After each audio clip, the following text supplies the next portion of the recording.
Muy buenas noches, amados hermanos. Qué lindo es verlos acá ya en la pantalla. Bienvenidos. A nombre de Ronald Alberto Puentes, nuestro técnico, y de este servidor Miguel Ángel Puentes, bienvenidos a el santuario La Sombra de la Cruz. Hoy con un tema muy importante, porque va a desenvolver todo este rollo que hemos venido tratando desde hace varias semanas. Y antes de entrar en materia, entonces les invito a que adopten una actitud de oración en el lugar en donde están y nos acompañen. Gracias, Padre, por todas las bendiciones que hemos recibido en el transcurso de este día. Gracias porque podemos sacar estos minutos para estudiar tu santa palabra, tus planes. Espíritu de Dios, te invitamos que seas tú nuestro maestro, que grabe las lecciones de tu palabra en nuestro corazón, que dirijas los recursos virtuales. Lo pedimos en el nombre sagrado de Jesús. Amén. Amén.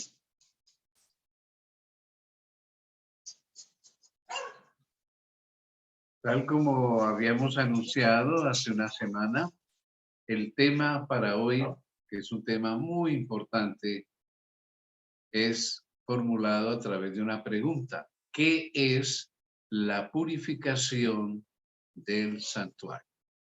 Muy, pero muy importante este tema que vamos a trazar esta noche y ya ustedes van a ver el porqué. Lo primero que debemos hacer nosotros esta noche es contestar una pregunta que de pronto a algunos de nosotros no nos ha quedado como tan clara. ¿Qué es el santuario? En definitiva, ¿qué es el santuario? Las escrituras contestan con claridad a esa pregunta. La palabra santuario, tal cual la usa la Biblia, se refiere en primer lugar al tabernáculo que construyó Moisés como figura o imagen de las cosas celestiales.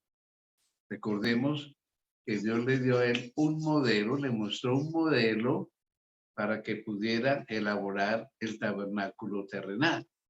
Pero justamente ese modelo es lo que llama Hebreos el verdadero tabernáculo que está en el cielo, hacia el cual, lógicamente, señalaba de todas formas el santuario terrenal.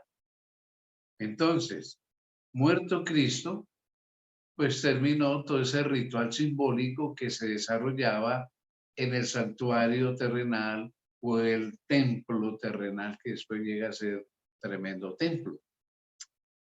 El verdadero tabernáculo en el cielo es el santuario del nuevo pacto.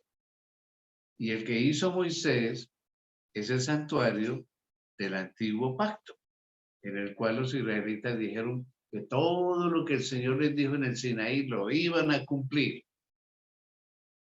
Y el antiguo pacto fue transgredido pocos días después con el becerro de oro y a través de los 40 años en el desierto, mucha desobediencia, mucha rebelión contra Dios, y después en el tiempo de los jueces fue peor, y con los reyes, hubo reyes paganos con el nombre de israelitas. Entonces, ese pacto antiguo fue pisoteado completamente. Entonces, el santuario celestial es el original y es el del nuevo pacto que justamente Cristo Jesús estableció en la cruz del Calvario y como vamos a comentarlo más adelante. Y como la profecía de Daniel 8:14 se cumple en esta dispensación, en este nuevo pacto, el santuario al cual se refiere debe ser el santuario, obvio, del nuevo pacto. Cuando terminaron los 2300 días en 1844, hacía muchos siglos que no había santuario en la tierra. Acordémonos que esto lo estudiamos en un tema ya desde hace unos meses, la destrucción del templo en el año 70 por Tito Vespasiano, que llega a ser emperador romano más tarde. Desde el año 70 no hay más templo, no hay más ceremonias, no hay más sacrificios. Los judíos quedaron errantes por el mundo. De manera que la profecía, hasta 2300 tardes y mañanas o días o años reales, y el santuario será purificado, se refiere indudablemente al santuario que está en el cielo, porque ya desde hace siglos no existe el santuario terrenal. Entonces, ¿qué santuario se va a purificar aquí? Debe ser indudablemente el santuario celestial. Y ahora sí viene la pregunta importante, que es la pregunta central de nuestro tema en esta oportunidad. ¿Qué es realmente la purificación del santuario? En el Antiguo Testamento se menciona un servicio de esa clase con referencia al santuario terrenal, pero pulsemos para escribir una pregunta, otra pregunta. ¿Puede haber algo que purificar en el cielo? ¿Acaso no todo es puro, limpio, totalmente pulcro? ¿Puede haber algo que purificar en el cielo? En el 9º capítulo de la epístola a los Hebreos se habla claramente de la purificación de ambos santuarios, del terrenal y el celestial. Y este trimestre, en la lección de escuela sabática, estamos estudiando vastamente, abarcantemente este tema del santuario. Vamos a ver entonces que según la ley casi todas las cosas son purificadas con sangre, pulsemos otra vez, y sin derramamiento de sangre no hay remisión, o sea, perdón, limpieza, pues fue necesario que las representaciones de las cosas celestiales fuesen purificadas con estos sacrificios, pero las mismas cosas celestiales, como dice Hebreos, con mejores sacrificios que estos. Entonces, ¿por qué con sangre tenía que purificarse todo? En ambos servicios, el simbólico y el real, veámoslo, la purificación debe efectuarse obviamente con sangre, en aquel con sangre de animales, en el santuario terrenal, ¿ya? Y en el celestial con la sangre de Cristo. Pablo dice que la razón por la cual esta purificación debe hacerse con sangre es porque sin derramamiento de sangre no hay remisión, no hay perdón, no hay limpieza. Pero, ¿cómo podría relacionarse el pecado con el santuario del cielo o con el de la tierra? Puede saberse esto al estudiar el servicio simbólico, pues los sacerdotes que oficiaban en la tierra ministraban lo que es la mera representación y sombra de las cosas celestiales, según Hebreos 8:5. Ahora bien, el servicio del santuario terrenal consistía en dos partes. Veamos. Los sacerdotes ministraban diariamente en el lugar santo, mientras que una vez al año el sumo sacerdote efectuaba un servicio especial de expiación en el lugar santísimo. Y justamente eso se llamaba, o ese día se llamaba Día de Expiación o el Yom Kippur, que hasta el día de hoy los judíos lo observan a su manera, ¿ya? En esta forma, cuando entraba una vez al año el sacerdote al lugar santísimo y esparcía sangre sobre el arca del pacto, purificaba el santuario. Esa era una representación de la purificación del santuario. Día tras día, el pecador arrepentido pues llevaba su ofrenda a la puerta del tabernáculo y poniendo la mano sobre la cabeza de la víctima, confesaba sus pecados. Así que los transfería los transmitía, los trasladaba de su mente, de su ser, a la víctima inocente. Es una forma figurativa, simbólica. Luego se mataba el animal. Ya en un estudio anterior vimos que no era el sacerdote el que mataba el animal, era el mismo pecador. Tenía que degollar al animal y el sacerdote de inmediato ponía una vasija de oro para recoger la sangre del cabrito, del cordero, del animal que fuera.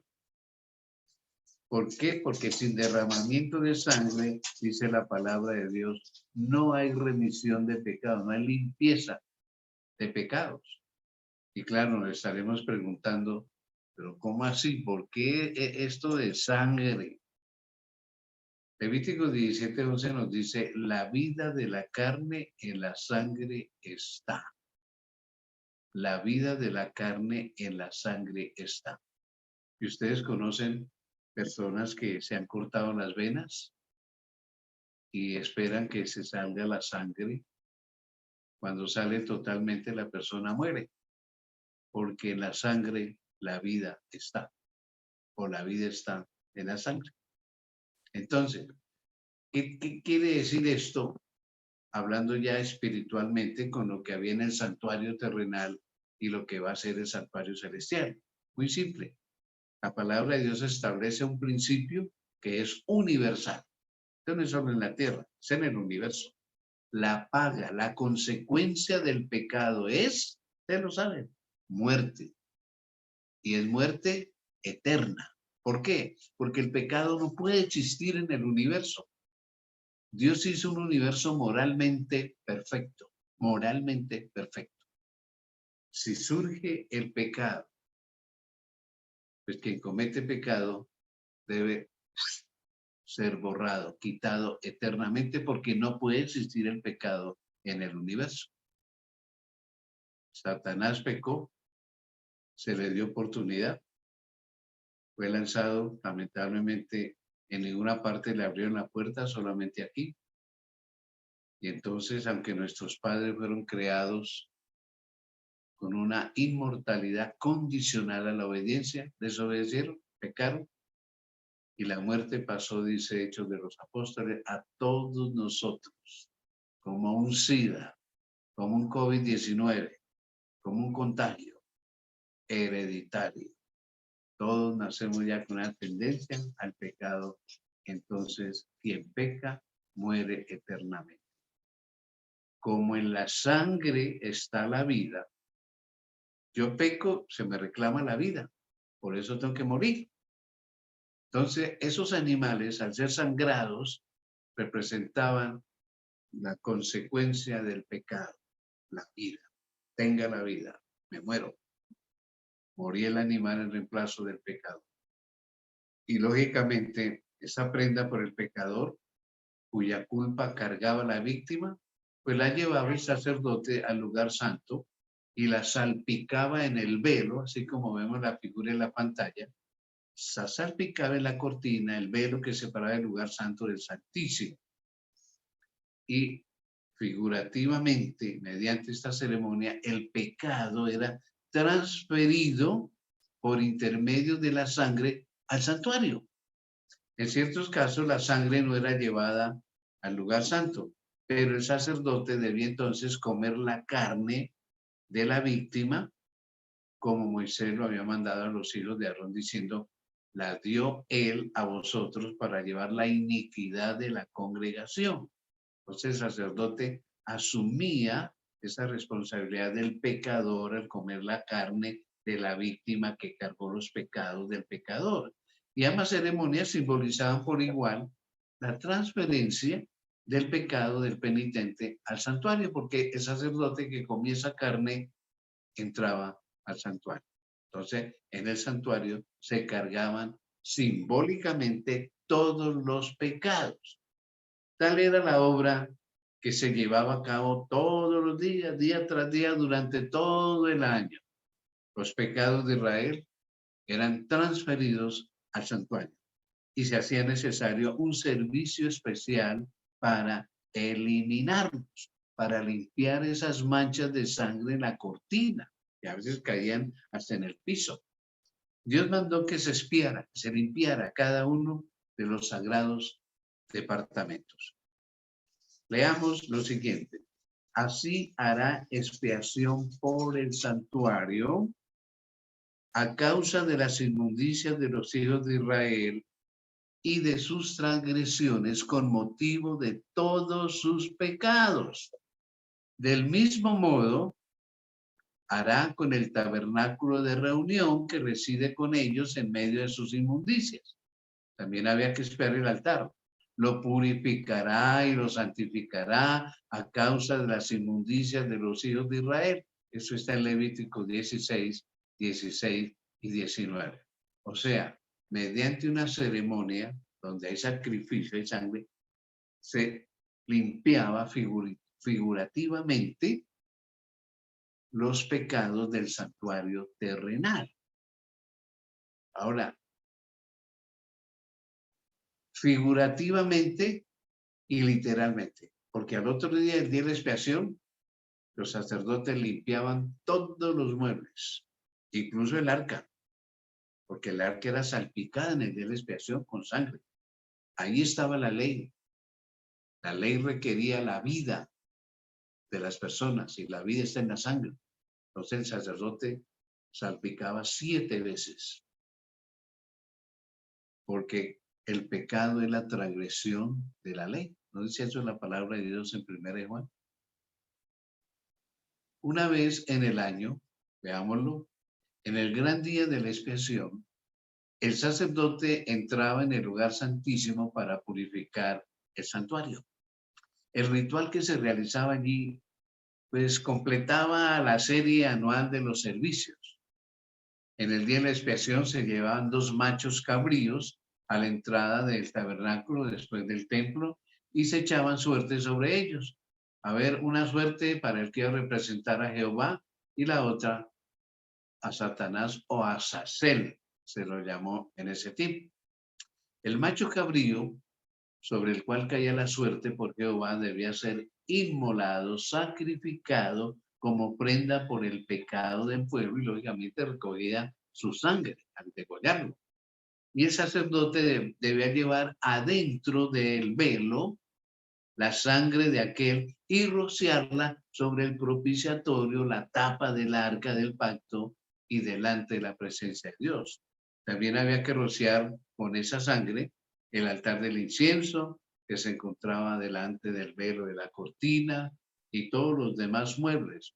Ese era un símbolo de limpieza, de expiación, de purificación del santuario terrenal. Espero que estemos entendiendo el asunto, ¿no? Trato de hacerlo lo más sencillo posible. Veamos entonces Levíticos 16, 21 y 22, en el cual nos dice la palabra de Dios, y pondrán entrambas manos sobre la cabeza del macho cabrío vivo. ¿Por qué dice vivo? Porque ya se murió uno, el que representaba al Señor. Ahora queda uno vivo que representa al maligno y se le llama Azazel. ¿Y qué hará? Confesará sobre él todas las iniquidades de los hijos de Israel de todo el año y todas sus transgresiones a causa de todos sus pecados, cargándolos así sobre la cabeza del macho cabrío y le enviará al desierto por mano de un hombre idóneo. Y el macho cabrío llevará sobre sí las iniquidades de ellos a tierra inhabitada, bien lejos. Así que el macho cabrío, también se lo llama emisario, no volvía al campamento de Israel. Y el hombre que lo había llevado debía purificarse, lavar sus vestidos, su cuerpo con agua antes de volver a entrar al campamento. Todo era limpieza, purificación. Algunos textos de rabinos mencionan que este macho cabrío, cargado de todos los pecados figurativamente del pueblo y de todo el año, era despeñado por algunos abismos para que se muriera o quedara herido y no pudiera regresar nunca más. Pongamos en pantalla para decir que toda la ceremonia estaba destinada a inculcar en los israelitas una idea de la santidad de Dios y de su odio al pecado. Porque es que es claro para nosotros que Dios ama al pecador, pero odia al pecado, aborrece, obvio, eso está en choque con la personalidad, la naturaleza de Dios que es perfecta y pura. Y además, pues esta ceremonia del día de expiación quería hacerles ver que no podían ponerse en contacto con el pecado sin contaminarse. Se requería de todos que afligieran sus almas mientras se celebraba el rito de la expiación. Todo el mundo desde hace 10 días venía preparándose y estudiando su situación espiritual porque había la creencia de que si alguien se presentaba sin confesar sus pecados, sin arrepentirse, el sacerdote, el sumo sacerdote, caía muerto adentro porque representaba al pueblo, porque iba a cargar el pecado del pueblo. Si alguien no se arrepentía, iba a morir el sacerdote. Y eso es una lección impresionante. ¿Por qué? Porque los pecados mataron a Jesús. Jesús no murió por las heridas de las manos, de los pies. No, de hecho, hay gente que cada año se crucifica en otros países y ya tienen cicatrices y ellos no se mueren. A Jesús lo mató un mega estrés que los médicos llaman quebrantamiento de corazón. Cargó todos los pecados, todos los crímenes, las mentiras, los adulterios, las fornicaciones, las groserías, etcétera. Eso mató a Jesús, los pecados mataron a Jesús. Entonces, uno no puede jugar con el pecado así porque sí, sin contaminarse y sin tener consecuencias. Pasa ahí. Entonces, la gente en el día de expiación venía afligida, venía reflexionada, porque no querían que su sumo sacerdote, por culpa de uno de ellos, muriera allá adentro en el tabernáculo y más tarde en el templo. Entonces, ese día era una solemne humillación ante Dios, con oración, con ayuno y un examen profundo de corazón. Este ceremonial, hermanos, simbólico, lógicamente enseña importantes verdades respecto a la expiación, al perdón, a la limpieza. Se aceptaba un sustituto en lugar del pecador, pero la sangre de la víctima no borraba el pecado. Allá quedaba en la cortina. Solo proveía un medio para transferirlo al santuario. La víctima era un medio y su sangre para llevarlo allá al santuario. Allá quedaba la manchita. Con la ofrenda de la sangre, pues el pecador reconocía la autoridad de la ley de Dios, confesaba su culpa y expresaba su deseo de ser perdonado mediante la fe en un redentor que había de venir, pero no estaba aún enteramente libre de la condenación de la ley. Hasta que ese redentor no diera su vida por esos pecados, todo era por fe hasta ahí. El día de la expiación, el sumo sacerdote, después de haber tomado una víctima ofrecida por la congregación, iba al lugar santísimo, como ya dijimos, con la sangre de dicha víctima y rociaba con ella el propiciatorio por encima de la misma ley para satisfacer sus exigencias. Recordemos que los 10 mandamientos originales, escritos con el dedo de Dios, que es lo único que escribió en toda la Biblia con su puño y letra, estaban guardadas, esas tablas de piedra, ahí dentro del arca del pacto, y el propiciatorio llama la tapa de esa arca. Luego, pongamos la siguiente figura, en calidad de mediador, pues tomaba los pecados sobre sí, simbólicamente, y los sacaba del santuario. Cuando él sale, el sumo sacerdote sale cargado de todos los pecados del pueblo. Al poner sus manos sobre la cabeza del segundo macho cabrío que representa a Satanás, pues confesaba sobre él todos esos pecados, transfiriéndolos así figurativamente del sacerdote al macho cabrío emisario o asacero. Este macho cabrío los llevaba bien lejos y se consideraba que los pecados entonces habían sido eliminados del pueblo para siempre, y entonces estallaba en gozo, en alegría, en júbilo, en alabanza todo el pueblo al saber que habían sido perdonados y que ya no había esa carga de pecados. En esa forma se purificaba el santuario terrenal. Pero ahora coloquemos un título que es muy importante para nosotros, obvio, tiene que ser los símbolos de las realidades celestiales. Ahora hemos visto el santuario terrenal, ahora tenemos que ver el santuario celestial. ¿Cómo es que se aplica eso? Tal era el ritual que se efectuaba como representación y sombra de las cosas celestiales. Y lo que se hacía simbólicamente en el santuario terrenal, pues se hace realidad en el santuario celestial. Después de su ascensión, nuestro Salvador empezó a actuar como nuestro sumo sacerdote. ¿Y cómo lo sabemos? Porque la Escritura lo dice. El apóstol Pablo lo escribe en Hebreos 9:24, lo tenemos en pantalla, y dice: no entró Cristo en un lugar santo hecho de mano, por humanos, mejor dicho, que es una mera representación del verdadero, sino en el cielo mismo, para presentarse ahora delante de Dios por nosotros. En el cielo mismo, el santuario celestial, el santuario del cielo, para presentarse ahora delante de Dios por nosotros. El sumo sacerdote terrenal representaba al pueblo y se presentaba a Dios en representación del pueblo. Ahora Jesús lo hace en representación por nosotros, los que creemos por fe en Él. Qué hermoso, ¿verdad?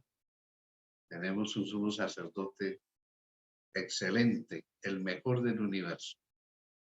El servicio del sacerdote, dijimos que durante el año, en el primer departamento del santuario, o sea, en el lugar santo, que estaba entre la entrada y separaba el lugar santo del atrio exterior, representa la obra y el servicio que dio principio Cristo al ascender al cielo. O sea, Jesús entra simbólicamente, pero realmente en el cielo, en el lugar santo. Hay que ver un lugar santo en el cielo por el tipo de obra que se hacía de intercesión en el lugar santo. La obra del sacerdote aquí en la tierra durante el servicio diario, pues consistía en presentar ante Dios la sangre del holocausto, como también el incienso que subía con las oraciones de Israel. Era una intercesión. Así ofrece Cristo su sangre ante el Padre en beneficio de los pecadores, y así presenta ante Él, además, junto con el precioso perfume de su propia justicia, pues las oraciones de los creyentes arrepentidos. Ahí cobra realidad entonces lo que se hacía en el santuario terrenal. Tal era la obra que se realizaba en el primer departamento del santuario en el cielo, la obra intercesora de Jesús. Presentar su sacrificio en favor nuestro y nuestras oraciones para ser contestadas. Lamentablemente, extrabíblicamente, o sea, fuera de la Biblia, nos han puesto otros representantes e intercesores en el cielo que no han muerto ni derramado su sangre por nuestros pecados. Tenemos una cantidad de santos y vírgenes. Tengo que ser claro, no quiero ofender a nadie, no. Es la realidad bíblica, teológica. El único intercesor, dice la palabra de Dios, entre el Padre y nosotros es Jesucristo, el justo, así lo llama. No hay más. Es vano estarle hablando a santos muertos. Cristo es el que vive y reina para siempre en nuestro favor. Y hasta allí siguieron los discípulos a Cristo por la fe, cuando se elevó de la presencia de ellos, cuando ascendió allá en el Monte de los Olivos. Y allí se concentraba su esperanza. Vamos a leerla en Hebreos 6, 19 y 20, y después el capítulo 9, verso 12, la cual, dice Pablo, tenemos como ancla del alma segura y firme y que penetra hasta lo que está dentro del velo, el lugar santísimo, a donde como precursor nuestro, Jesús ha entrado por nosotros, constituido sumo sacerdote para siempre. Gloria a Dios, amén. Ni tampoco por medio de la sangre de machos de cabrío y de terneros, sino por la virtud de su propia sangre. Entró una vez para siempre en el lugar santo, habiendo ya hallado eterna redención. Entró una vez para siempre. Aquí estará siempre a nuestro favor. Qué hermoso. Qué precioso es el Señor Jesús. Entonces, ahí cobra el significado que hace en el santuario terrenal, cobra su realidad en el santuario celestial. Hablemos entonces de la purificación del santuario celestial. Pongamos el título. Ya vimos la purificación del terrenal mediante salpicar el arca del pacto y hacerse cargo de todos los pecados del sumo sacerdote, salir y depositarlos sobre el macho cabrío Azazel. Ahora, este ministerio, pongámoslo en pantalla, siguió efectuándose durante 18 siglos. ¿Cuál ministerio? El del primer departamento del santuario, o sea, el lugar santo, el de intercesión, el de abogar, el de guiar las oraciones, el de presentar la sangre en favor para la salvación de los hijos de Dios, que eso Jesús lo ha estado haciendo desde que ascendió al cielo. Y 18 siglos, por no decir, sí, porque fue en 1844 que hizo esa obra, pero es que la ha seguido haciendo, así que llevamos 21 siglos de esa obra. Él ha estado haciendo ese trabajo en el lugar santo. La sangre de Cristo ofrecida en beneficio de los creyentes arrepentidos, pues nos asegura perdón y aceptación cerca del Padre. No obstante, pues los pecados permanecen registrados en los libros del cielo. Esta es la pregunta que iniciamos. ¿Y es que acaso hay algo que limpiar, que purificar en el cielo? ¿No todo es pureza acaso?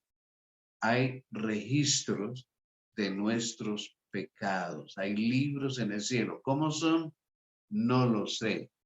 El vocablo humano y del escritor bíblico que conoce libros y lo llaman rollos en su tiempo, lo que sea, hoy para nosotros son memorias, que una memoria contiene pero miles de datos. Ya los computadores vienen con una tera de capacidad y parece que más. Mi hijo Ronald, que está en el campo de los sistemas, debe saber de eso. ¿Qué registro lleva Dios para consignar millones de personas con sus pecados? No lo sé, pero hay esos registros. Entonces, esos registros están en el cielo. Allá están mis mentiritas, allá están mis egoísmos, allá están mis pecados, los suyos, están registrados. Y eso es lo que hay que purificar, los registros. No es que hay pecado en el cielo, no.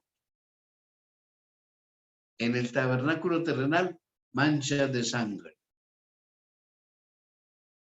En el santuario celestial, registros, libros del cielo. Como en el ritual simbólico había una obra de expiación al fin del año, y se hacía cada año el día de expiación, así también, antes que se complete la obra para la redención de los hombres, queda por hacer una obra de expiación para eliminar el pecado del santuario celestial. Los registros, limpiar los registros. Coloquemos en pantalla para decir, este es el servicio que empezó cuando terminaron los 2300 días en 1844. Entonces, así como lo había anunciado Daniel el profeta, nuestro sumo sacerdote entró en el lugar santísimo para cumplir la última parte de su solemne obra. ¿Cuál es? La purificación del santuario. Del santuario, en este caso, celestial. Ya no existe el terrenal. Así como en la antigüedad, los pecados del pueblo eran puestos por fe sobre la víctima ofrecida y por medio de la sangre de ésta se transferían figurativamente al santuario terrenal allá en la cortina. Así también, en el nuevo pacto, los pecados de los que se arrepienten son puestos por fe sobre Cristo y transferidos, de hecho, al santuario celestial. Y así como la purificación simbólica de lo terrenal se efectuaba limpiando los pecados con los cuales había sido contaminado, pues así también la purificación real de lo celestial debe efectuarse eliminando o borrando los pecados no reales, sino los pecados registrados en el cielo. Como ya dijimos, hay libros en el cielo, Dios lo tiene y su palabra lo menciona. Está el libro de la vida, el libro de la muerte, el libro de memoria. Por lo menos sabemos que hay 3 libros en el cielo. Ya tendré un tema en el futuro donde voy a hablar solamente de esos libros. No lo pierdan. No será el próximo tema, pero sí dentro de unas semanas vamos a estudiar esos registros que hay en el cielo. Pero antes de que pueda cumplirse, deben examinarse esos registros detenidamente para determinar quiénes son los que, por su arrepentimiento del pecado y su fe en Cristo, tienen derecho a los beneficios de la expiación llevada a cabo por Cristo Jesús. La purificación del santuario entonces implica, por lo tanto, una obra de investigación de cada persona, de cada nombre. Eso se llama una obra de juicio. El mundo en general, el mundo cristiano, cree que hay un juicio final. No, no es un juicio final. Es un juicio que ya comenzó en 1844. Jesús lo está realizando desde Adán y Eva para acá, nombre por nombre, para ver quién se va a beneficiar con su sacrificio hecho en la cruz. Y lógico, esta obra tiene que realizarse antes que venga Cristo para redimir a su pueblo. Cuando Él venga ya se sabe quiénes son salvos y quiénes no. Por eso primero hay que hacer este juicio que se llama teológicamente juicio investigador, que comenzó en 1844. O sea, no era la venida de Jesús en 1844, era el comienzo del juicio investigador. Qué hermoso, ¿no? Cuando venga el Señor, nos dice Apocalipsis 22, 12, traerá con él su galardón para otorgar la recompensa a cada uno según haya sido su obra. Así que ya los casos están decididos. ¿Cómo llegaron los adventistas en 1844 a esta realidad que hemos expuesto esta noche? Y es totalmente bíblica, porque la respalda la Biblia, el libro de Hebreos especialmente. Veamos en el siguiente cuadro una foto de un pionero adventista llamado Hiram Edson. Él pertenecía a la iglesia metodista, era diácono en la iglesia metodista, y él se entusiasmó de corazón con las predicaciones de Guillermo Miller y se preparó para la venida de Jesús. Y sufrió el chasco de ver que no vino, no llegó. Y él cuenta cómo pasaron toda esa noche del 22 de octubre llorando, llorando y orando, con llanto y oración, su chasco. Entonces cuenta, él era un campesino y cuando se fue a su granja el otro día, porque había estado con un grupo de hermanos pasando la noche en oración, cuando atravesaba unos campos sembrados de trigo y pensando en el chasco y su alma dolorida todavía, se detuvo un instante y dijo, Dios mío, ¿en qué nos equivocamos? Por favor. Y dice que en ese momento vio como que se abrió el cielo y él vio a Jesús vestido de sumo sacerdote que pasaba del lugar santo, corría la cortina y entraba al lugar santísimo. Y se quedó pensativo y se devolvió para encontrarse con los hermanos y dijo, he visto esto en visión. Dios en mi llanto y oración me mostró esto. Vamos a estudiar qué era lo de pasar del lugar santo al santísimo en el santuario terrenal. Y comenzaron a estudiar lo que hemos venido estudiando y lo que hemos expuesto en este día. A través de este santo hombre de Dios, la iglesia o los adventistas se quedaron fieles, recibieron esta luz que es completamente bíblica. Y tal como lo he dicho en temas anteriores, los adventistas, sin esta doctrina del santuario, somos como todos los demás evangélicos. No tenemos que predicar, sino cree en el Señor Jesús, recibe al Señor como tu Salvador y serás salvo. Y no hay nada más. Pero de esta doctrina se desprenden todas las demás doctrinas y el concepto de salvación. Un concepto completo. Usted no solamente cree, no. Hay más que eso, mucho más que eso. Así que los que andaban en la luz de la palabra profética vieron que en lugar de venir a la tierra Jesús al fin de los 2300 días en 1844, Cristo había entrado entonces al lugar santísimo en el santuario celestial para cumplir la obra final de la expiación preparatoria para su venida. Llegó la luz porque Dios nunca deja a sus hijos en tinieblas. Qué hermoso. Se vio entonces además que mientras el holocausto señalaba a Cristo como sacrificio y el sumo sacerdote representaba a Cristo como mediador, el macho cabrío simbolizaba, el que quedó vivo, simbolizaba a Satanás, el autor del pecado, sobre quien serán colocados finalmente los pecados de los verdaderamente arrepentidos. Cuando el sumo sacerdote, en virtud de la sangre del holocausto, eliminaba los pecados del santuario y los ponía sobre la cabeza del macho cabrío destinado a Sacel, simbolizaba la purificación y la limpieza. El autor del pecado cargaría finalmente con todos los pecados de la humanidad. Jesús pagó las consecuencias.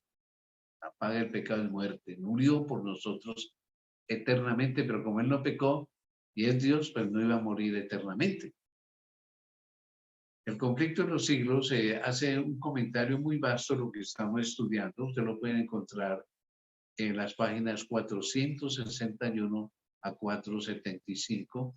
Y de ahí pues separé unas palabritas que en esencia las hemos consignado aquí en la pantalla y dicen, cuando Cristo, en virtud de su propia sangre, elimine del santuario celestial los pecados de su pueblo, o sea, los registros de los pecados de su pueblo al fin de su ministerio, los pondrá sobre Satanás, el cual en la consumación del juicio debe cargar con la pena final. Se llevaba lejos al macho cabrío a un lugar desierto para que no volviera jamás a la congregación de Israel. Así también Satanás será desterrado para siempre de la presencia de Dios y su pueblo. Amén. Y será aniquilado en la destrucción final del pecado y los pecadores. Qué promesa, qué esperanza. Por fin habrá un universo limpio y puro como lo fue originalmente y con redimidos, limpios, puros, santos. Y nosotros estamos llamados a estar con ellos. Coloquemos un último título aquí para considerar. Nuestro sumo sacerdote en el lugar santísimo.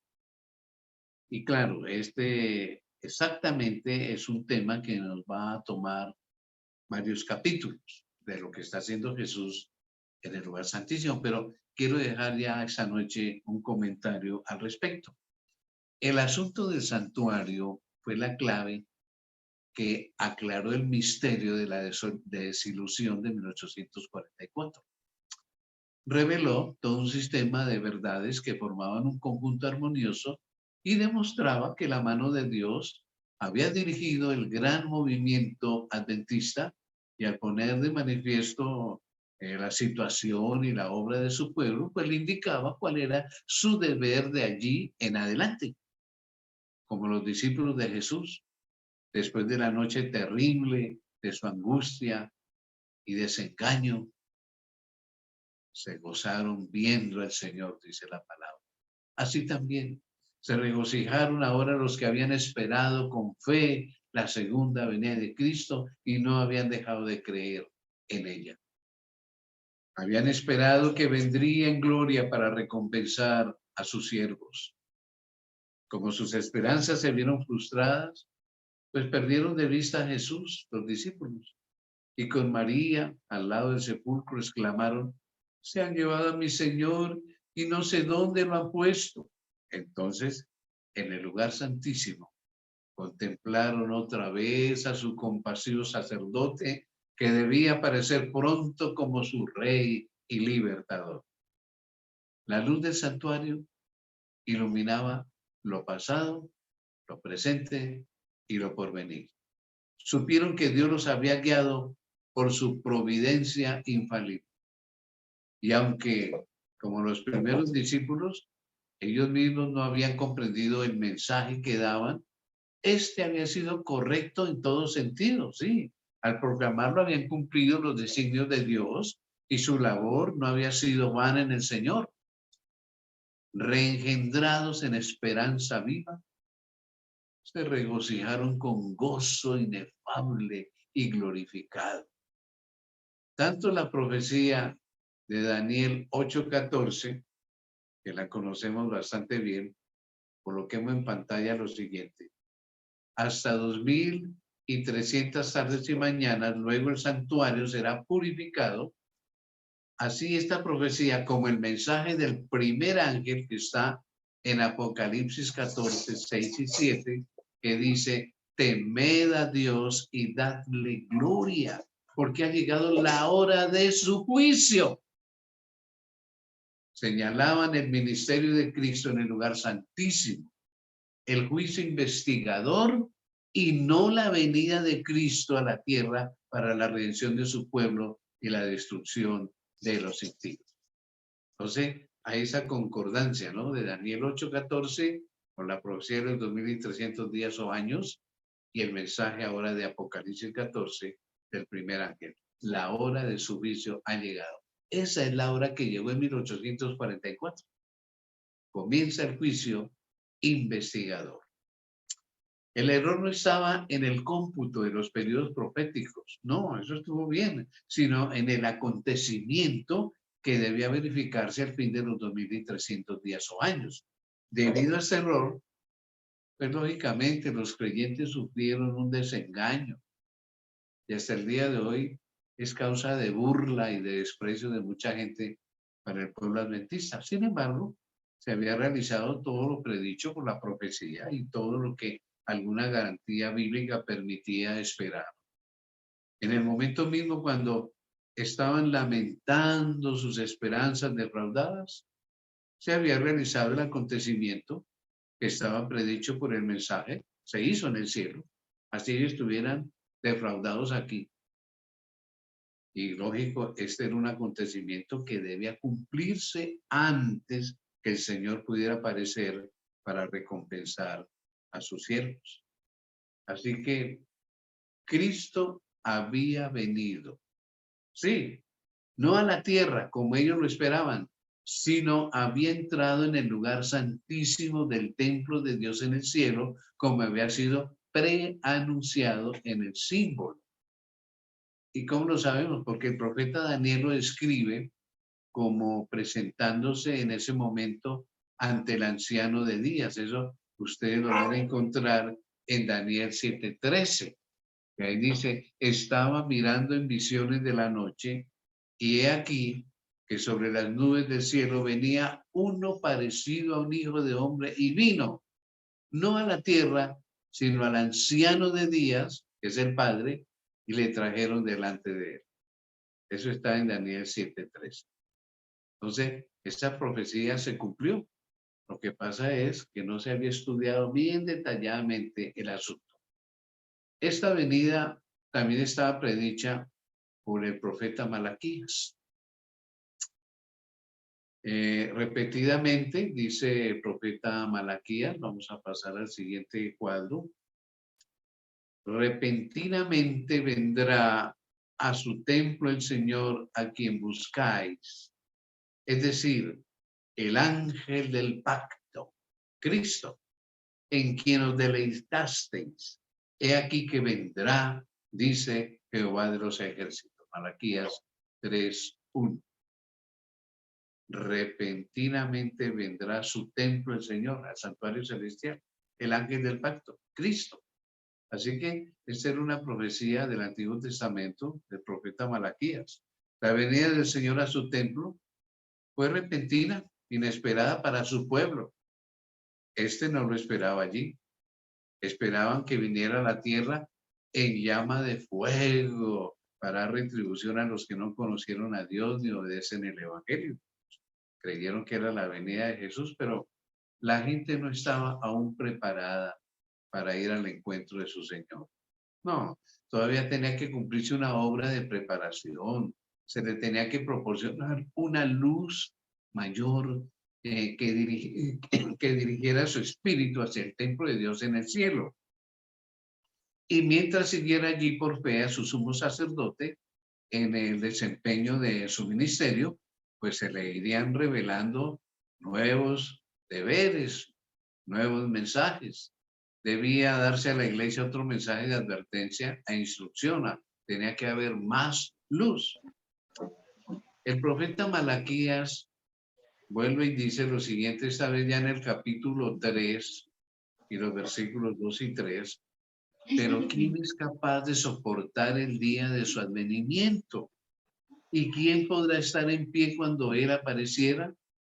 Porque será como el fuego del acrisolador y como el jabón de los bataneros, pues que se sentará como un acrisolador y purificador de la plata, y purificará a los hijos de Leví, y los afinará como el oro y la plata, para que presenten a Jehová ofrenda en justicia. Posiblemente textos como estos, los adventistas, los mileristas, creyeron que era la venida del Señor, la purificación del santuario. Los que vivan en la tierra, cuando cese la intercesión de Cristo en el santuario celestial, pues deberán estar en pie en la presencia del Dios Santo, sin mediador. ¿Cómo así? Sí. Jesús va a terminar en algún momento su obra de mediador y el Espíritu Santo se va a retirar de la tierra. Es el único que convence de pecado, el único que constriñe, el único que lleva el arrepentimiento. Y entonces estaremos solo al cuidado de los santos. Ya es un tema que se estudiará después. Pero los que esperan al Señor, sus vestiduras, o sea, el carácter de Cristo asimilado en nosotros, o los que estemos vivos en ese tiempo, deben estar sin mácula. Sus caracteres purificados de todo pecado por la sangre del Señor, por la gracia de Dios que dio eficacia a sus diligentes esfuerzos, deberán ser vencedores en su lucha contra el mal. Y mientras prosigue el juicio investigador en el cielo, en el cual estamos en este momento, mientras se eliminan del santuario de los registros los pecados de los creyentes arrepentidos, pues debe llevarse a cabo una obra especial de purificación, de liberación del pecado entre el pueblo de Dios en la tierra. Esta obra se presenta con mayor claridad en los mensajes del capítulo 14 de Apocalipsis, que lógicamente no es tema de estudio esta noche. Y cuando esta obra se haya consumado, los discípulos de Cristo, nosotros estaremos listos para su venida. Entonces la ofrenda de Judá y de Jerusalén será grata a Jehová como en los días de la antigüedad y como en los años remotos de tiempos. Siguió diciendo Malaquías capítulo 3, verso 4. Entonces, mis hermanos, la iglesia que nuestro Señor recibirá para sí será una iglesia gloriosa, no teniendo mancha, ni arruga, ni otra cosa semejante. Como dice Cantares, ella aparecerá como el alba, hermosa como la luna, esclarecida como el sol, imponente como un ejército con banderas tremolantes. Qué figuras que tiene la palabra de Dios, ¿no? Veamos que además de la venida del Señor a su templo, Malaquías predice también su segundo advenimiento, su venida para la ejecución del juicio. Y dice, y seré veloz testigo contra los hechiceros y contra los adúlteros y contra los que juran en falso y contra los que defraudan al jornalero de su salario y oprimen a la viuda y al huérfano y apartan al extranjero de su derecho y no me temen a mí, dice Jehová de los ejércitos. Malaquías 3:5. Y Judas se refiere a la misma escena cuando dice allá en sus versículos 14 y 15, he aquí que viene el Señor con las huestes innumerables de sus santos ángeles para ejecutar juicio sobre todos y para convencer a todos los impíos de todas las obras impías que han obrado impíamente. Mis hermanos, esta venida y la del Señor a su templo son acontecimientos distintos que han de realizarse por separado. La venida a su templo ante el Padre comenzó en 1844 cuando comienza el juicio investigador. Viene a que el Padre le dé el juicio al Hijo, así dice la palabra de Dios. Y la venida de Jesús, su segunda venida a la tierra, es otro acontecimiento diferente y es el que justamente anhelamos, queremos todos nosotros. Hasta aquí nuestra meditación de este día y lógicamente el tema que sigue es hermosísimo, espectacular. Terminemos esta noche con la invitación que nos hace el Señor Jesús cuando vuelve y nos dice, te he revelado todos mis planes para hacer posible tu redención.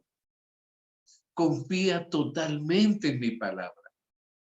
Te amo con amor eterno y pronto vendré por ti. ¿Estás preparado? ¿Estás preparada? Eso es lo más importante, nuestra preparación. Bien, vamos entonces nosotros en esta noche, como es nuestra costumbre, dar oportunidad a que si usted tiene alguna pregunta, alguna inquietud o algún aporte, lo pueda formular prendiendo su micrófono, lógicamente, respecto del tema de esta noche. ¿Alguien tiene alguna pregunta?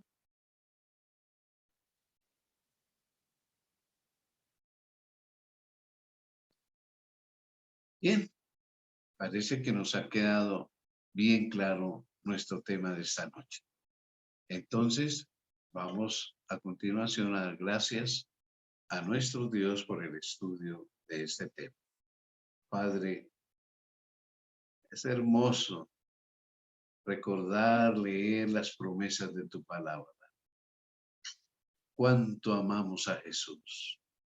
Cuánto ha hecho por nosotros. Cuánto está haciendo por cada uno de nosotros. Espíritu Santo, esta obra que comenzaste en nosotros, perfecciónala, por favor. Nosotros queremos ser sanos. Nosotros queremos encontrarnos con Cristo Jesús y los redimidos. Mora con nosotros, Espíritu de Dios. Gracias por el estudio de esta noche. Lo expresamos en el nombre inmaculado de Jesús. Amén. Amén. Queremos invitarles a lo que será nuestro próximo tema, que le he dado el título de la parábola de las 10 vírgenes y 1844. Ah, ¿es que tienen alguna relación? Claro que sí. Ya lo veremos en nuestro próximo tema.